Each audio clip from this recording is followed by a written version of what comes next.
Send your stories in our Facebook page and be featured in our next videos. Link is in the description. I remember the day I stumbled upon the abandoned circus, hidden deep within the woods. It was a place where laughter had once echoed, but now only eerie silence remained. As I approached the decaying entrance, I couldn't help but feel a shiver run down my spine. The faded posters depicted clowns with grotesque smiles, their eyes hollow and cold. It was as though their painted faces were trying to warn me of the horrors that awaited inside. Ignoring the ominous feeling in the pit of my stomach, I ventured into the darkness. The interior was a maze of crumbling tents and forgotten rides. I could hear faint whispers, like the hushed secrets of the dead, echoing through the corridors. The wind rustled through the tattered remains of the circus banners, making them dance eerily. As I turned a corner, I saw him, a clown with a face painted in ghoulish white. His red nose seemed to drip with blood, and his eyes were hidden behind dark, soulless voids.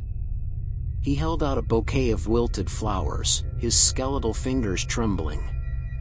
I couldn't help but take a step back, my heart pounding in my chest. The clown's lips curled into a sinister grin as he extended the flowers toward me. I wanted to run, to escape this nightmare, but my feet felt rooted to the spot.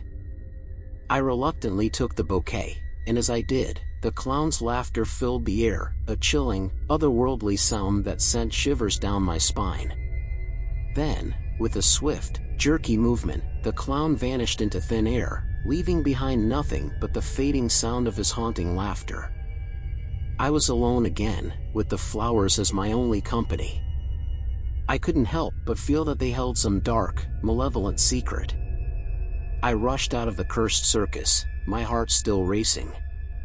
The whispers grew louder as I retreated, their words unintelligible but filled with malice. To this day, I can't forget the clown's sinister laughter or the feeling of dread that clung to me like a shadow. It started innocently enough. I had inherited an antique mirror from my grandmother, an ornate piece that had been in the family for generations. It was beautiful, but there was something unsettling about the clown painted on the frame. Its eyes seemed to follow me wherever I went. One night, unable to sleep, I found myself standing before the mirror, staring into the clown's eyes. That's when it happened. The clown's painted smile slowly transformed into a wicked grin, and its eyes turned from mere paint to a malevolent, glowing red. I stumbled back in terror, but the clown in the mirror reached out, its grotesque hand breaking free from the frame. It beckoned me, its fingers elongating like nightmarish tendrils. Unable to resist, I approached the mirror, my reflection now distorted by its cursed magic. As I drew closer, the clown's laughter filled the room, a cacophony of madness. It felt like it was pulling me into its world, a world of eternal darkness and torment. I tried to resist, to pull away, but the mirror's grip on me was unrelenting. Just as I was about to be fully consumed by the mirror's sinister power, a sudden crash from behind me startled me.